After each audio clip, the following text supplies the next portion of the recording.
Most disturbing true millionaire and billionaire scary stories.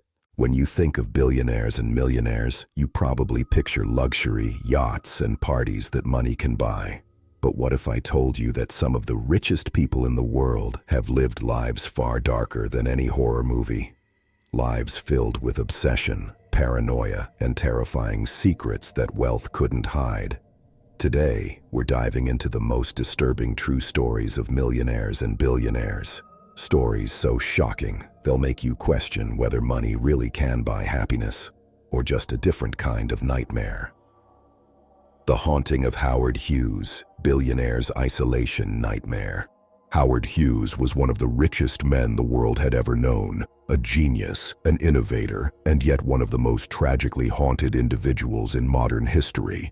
By the 1950s, Hughes's wealth had skyrocketed. His empire spanned aviation, Hollywood, and countless other ventures. But money couldn't buy him peace. The more powerful and influential he became, the more he descended into isolation. He built towering penthouses, luxurious hotels, and even entire private airfields. But the vastness of his fortune could not shield him from the shadows of his mind. By the later years of his life, Hughes was living in near total seclusion, hiding from the world in darkened hotel rooms, obsessively controlling every detail of his surroundings, and battling a fear of germs so extreme it became legendary. Hughes's paranoia was no ordinary eccentricity. It became a near-constant torment. Reports say he refused to touch most objects, ate only carefully prepared food he had personally inspected, and spent hours inspecting his own hands and body for contamination. Some visitors described him as a ghost, a man who appeared gaunt, disoriented and frantic, flitting around his massive suites like a trapped animal. Yet the scariest aspect of his story isn't the isolation itself, it's the psychological imprisonment he endured, locked in his own opulence. He could have anyone he wanted, anything he desired, yet he was utterly alone, tormented by a mind that had become a cage. One of the most disturbing accounts involves his hotel suite at the Desert Inn in Las Vegas, where he reportedly spent months without leaving his room. The staff had strict instructions. No one was to touch his personal effects, and all communication had to occur without him seeing the person's face. Guests were never allowed. Some cleaning staff claimed they would occasionally hear him screaming at unseen intruders, shouting warnings to objects in the room, or arguing with shadows. The suite itself became a kind of psychological trap. Walls lined with mirrors, strategically placed furniture to keep him isolated, and surveillance to ensure no one could enter unannounced. It's said that during this time, Hughes began to resemble the legendary image of a man both living and decaying, a figure of wealth and terror intertwined. Even his airplanes became extensions of his nightmare. He would sometimes travel alone in private aircraft for weeks, refusing to land, speaking only to trusted aides through glass barriers, and meticulously controlling the temperature, air quality, and layout of the cabin. Crew members described feeling a dark energy in the aircraft, a tension that went beyond normal stress. One attendant claimed that at night, Hughes would speak to no one, staring blankly at the ceiling, muttering cryptic warnings, and at times refusing to breathe the same air as others, creating an eerie, almost supernatural sense of fear in the confined space. It was as though his wealth had become a fortress, a gilded prison where his mind itself had turned into a haunting specter. Hughes's story doesn't have the typical ghost apparition that you'd see in a haunted house, but the horror lies in its psychological and existential dimensions. Here was a man with everything anyone could dream of: fortune, fame, power. Yet he was trapped by his own mind, tormented by phobias, paranoia, and overwhelming solitude. The real terror of his life isn't the wealth or the fame, it's the profound loneliness and mental decay that his fortune could not alleviate. People who study his history often remark, Howard Hughes became a living nightmare, a cautionary tale of what happens when the human psyche is left unchecked, even with unimaginable resources. His decline was gradual, terrifying, and documented by dozens of witnesses who encountered him during his final years. By the time he died in 1976, Hughes had become an almost mythic figure, a man whose wealth could purchase anything except freedom from his own fears. He serves as a reminder that no matter how much money you amass, some horrors cannot be bought away, and some prisons are constructed entirely by the mind itself. The disturbing obsessions of John Paul Getty, America's wealthiest captive nightmare. John Paul Getty, once the richest man in the world, is infamous not only for his fortune, but for the terrifying, twisted aura that surrounded his life and family. He controlled billions of dollars, owned oil fields across the globe, and lived in palatial estates that most people could only dream of entering. Yet despite all his wealth, Getty's life was riddled with paranoia, cruelty, and what some might call a chilling indifference to human suffering. The most notorious example, and the one that cemented his reputation as a man whose fortune was matched only by his disturbing obsession with control, was the kidnapping of his grandson, John Paul Getty III, in 1973. The story begins with the young Getty III, then 16, being abducted in Rome by an Italian gang seeking ransom. They demanded $17 million, an amount that, even for a family of immense wealth, seemed reasonable to pay for the safe return of a life. But Getty's reaction shocked the world. He refused to pay, reportedly saying, "I have 14 other grandchildren. If I pay 1 penny now, I'll have 14 kidnapped grandchildren." While this statement may sound coldly logical to a calculating businessman, in reality, it reflected an almost supernatural detachment from empathy, a mindset where money and control outweighed human life. The kidnappers, frustrated and increasingly desperate, escalated their threats in horrifying ways, even going so far as to sever John Paul Getty III's ear and send it to a newspaper, accompanied by a note warning that if the ransom wasn't paid, they would continue mutilating him. The psychological horror of the situation is almost unimaginable. For 5 long months, the boy was held in secret locations, blindfolded, beaten, and subjected to a constant climate of terror, all while his grandfather calculated, negotiated, and resisted the ransom. Getty reportedly sent experts to inspect the situation, questioning whether the kidnapping was legitimate, as if the human life of his grandson was secondary to the verification of financial authenticity. He finally agreed to pay a fraction of the ransom, $2.2 million, the maximum tax-deductible amount, lending the rest to his son at interest. The details alone reveal a mind so obsessed with control, wealth, and rules that morality was subverted into a terrifying business calculation. The horror of Getty's story is not just in the kidnapping itself, but in the family dynamics and the aura of dread surrounding his life. His relentless pursuit of money over human compassion created a home where wealth became a weapon and fear a constant companion. Reports from employees and family friends describe Getty as a man who walked his estates with a gaze so piercing it seemed to examine not just people, but their very intentions. Guests were often unnerved by his presence. Employees left shaking, recounting stories of sudden outbursts, bizarre commands, or cryptic warnings. There was a sense, almost palpable, that every move in his presence was being scrutinized, and that one wrong step could have consequences far beyond ordinary reprimands. Even his private residences were chilling. Getty's estate in England and multiple homes in California were filled with priceless art and ancient artifacts, yet he maintained strict, almost obsessive routines about who could touch, move, or even speak near certain objects.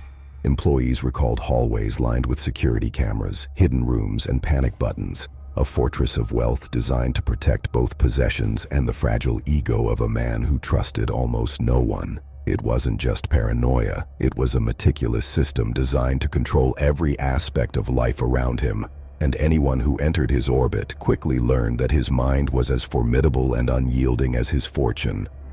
What makes this story even darker is the long-term psychological damage inflicted on those closest to him. John Paul Getty III, the grandson, was forever marked by the ordeal. The kidnapping left him physically and emotionally scarred, a living testament to the horrifying intersection of wealth, obsession, and indifference.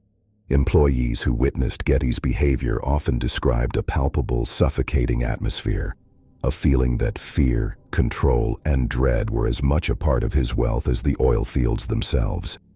Getty's life demonstrates that sometimes the scariest things in the world aren't phantoms or spirits, but living humans whose obsession with power, money, and control warps the lives of everyone around them. In the end, John Paul Getty was a man who had everything and yet created a life that was terrifying in its very normalcy.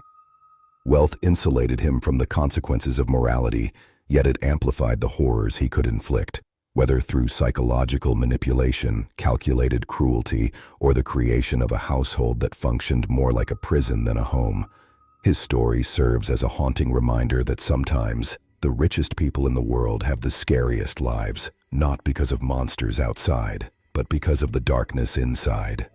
The Curse of Leona Helmsley, the Queen of Mean's sinister legacy. Leona Helmsley, known to the world as the Queen of Mean, was a hotel magnate whose life of wealth and power masked a chillingly dark obsession with control and dominance over everyone and everything around her. By the height of her fortune in the 1980s and 1990s, she owned an empire of luxury hotels, real estate, and prime properties across Manhattan, Las Vegas, and beyond. But beyond the glittering facade of her wealth and the opulent penthouses, there was a layer of horror most people didn't see. A world where fear, manipulation, and cruelty were tools she wielded as effectively as her billions. Helmsley's obsession with perfection and obedience turned her life into something almost nightmarish for anyone who worked with her. Employees were terrified, not just of losing their jobs, but of the unpredictable, almost supernatural wrath she could unleash. Staffers reported being screamed at for the smallest infractions, a crooked painting, a misplaced ashtray, or a slightly wrinkled sheet. But it wasn't just yelling. She had a way of making people feel as if they were being hunted, like prey in a gilded cage. The fear was psychological, oppressive, and inescapable. Many left her employ in tears, haunted for years by the feeling that she had marked them, not with words or physical actions, but with a kind of intangible psychological scar. The darkest aspect of Helmsley's story came after her death in 2007, but the seeds of horror were planted during her life. She reportedly had a fascination with legacy, control, and, disturbingly, the idea that wealth could transcend mortality itself. One of the most infamous examples is her will, which left millions to her dog Trouble, while disinheriting or marginalizing some of her own relatives. The spectacle of money being transferred to a pet seemed eccentric at first, but insiders whispered that it reflected a deeper, almost obsessive desire to control the world even beyond death. Her fortune became a tool of terror in a different sense, an instrument through which she could continue to dominate, punish, or reward long after her passing. Even while alive, Helmsley's behavior had an almost supernatural edge. She was known to appear suddenly in hallways, corners of hotels or private offices, unannounced, and at times would remain silent, staring with a cold intensity that left employees shaking.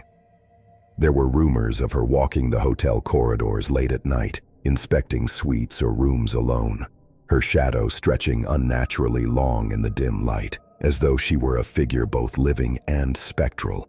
Employees swore that even when she wasn't physically present, her influence lingered. Keys would disappear, lights would flicker, and faint laughter or whispers seemed to echo in empty hallways.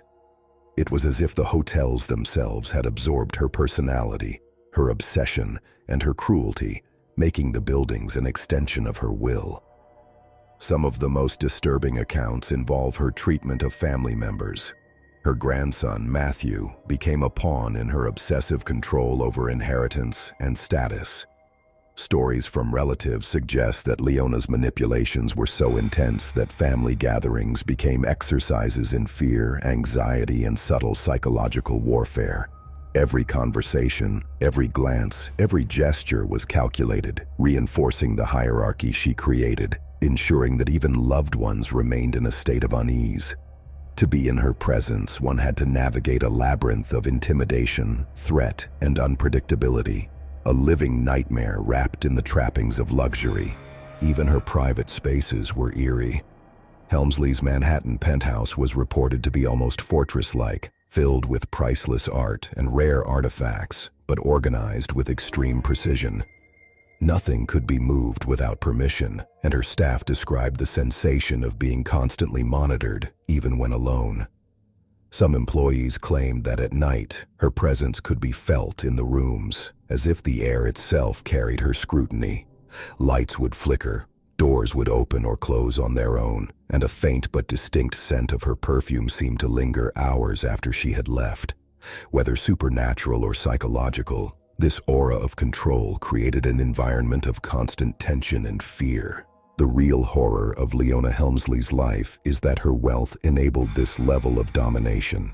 Money insulated her from consequences, amplified her eccentricities, and allowed her to project fear across generations. Even after her death, the tales of her cruelty, obsession, and relentless control have persisted, creating a chilling legacy. People speak of her as a figure who refused to surrender to mortality, whose presence, like her fortune, continues to haunt the buildings she once ruled with an iron fist.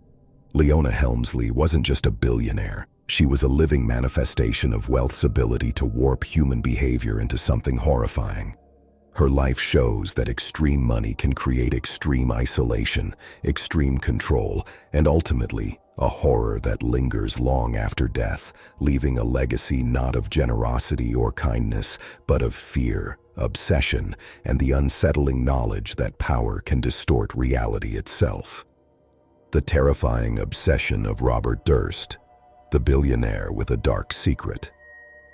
Robert Durst was an heir to one of America's wealthiest real estate dynasties, a man who inherited not just unimaginable wealth, but a sprawling network of properties, investments, and influence. But behind the polished image of a scion of privilege, there lurked something far darker, a mind capable of horrifying manipulation, obsession, and violence. Durst's life story reads like a descent into a real-world nightmare, a chilling reminder that immense wealth can sometimes shield the most monstrous human impulses from justice, creating a life that is terrifying in ways most people cannot even imagine. Durst's story of terror begins with disappearance and murder. In 1982, his wife Kathy vanished without a trace, leaving behind no clear evidence of what had happened.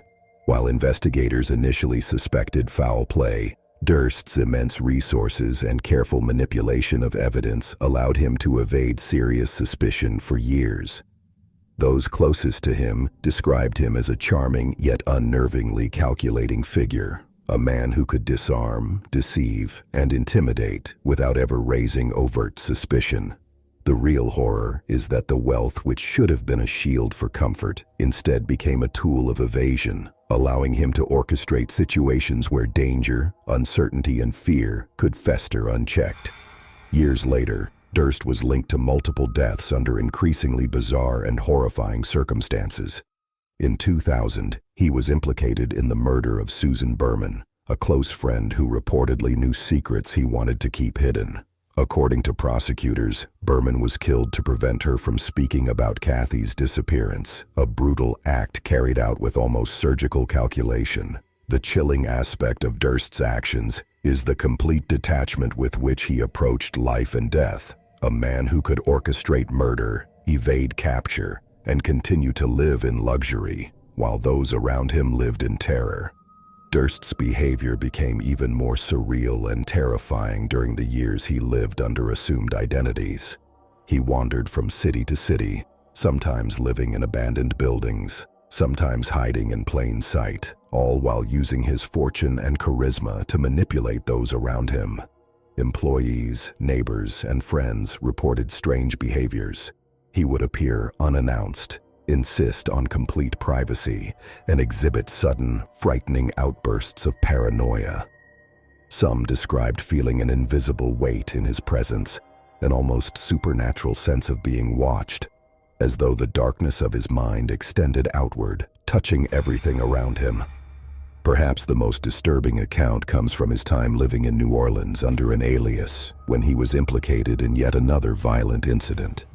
Reports describe him sneaking into a neighbor's home late at night, committing acts that were both calculated and terrifyingly impulsive.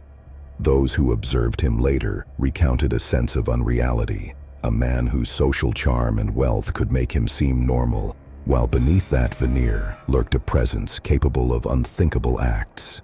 The story of Robert Durst serves as a grim reminder that horror does not always reside in the supernatural. Sometimes it resides in the human mind, magnified by wealth and power. Durst's life demonstrates how money can act as a shield and an amplifier, allowing the most disturbing instincts to operate without restraint. People who studied him often remarked that being around him was like walking a tightrope above a pit. One wrong word or action could trigger a cascade of manipulation, threat, or worse.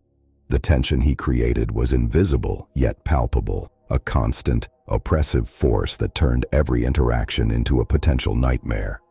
Durst's eventual capture and conviction brought some measure of justice, but the horror of his life continues to fascinate and terrify. Here was a man with everything society could admire: wealth, freedom, and influence. Yet he used it to terrify, manipulate, and destroy. The true horror lies in imagining how many lives were affected, how many secrets were buried, and how much fear was silently inflicted by a single individual shielded by fortune. In the end, Robert Durst's story is a living testament to the terrifying potential of wealth without conscience, and a reminder that some of the darkest stories in history are not the stuff of legend. They are the very real lives of those who walk among us with unimaginable power and a capacity for horror beyond belief. These stories show that wealth can't shield anyone from darkness. Sometimes it magnifies it. The richest people in the world aren't just living in luxury. Some are trapped in their own terrifying obsessions, leaving a trail of fear that money can't erase.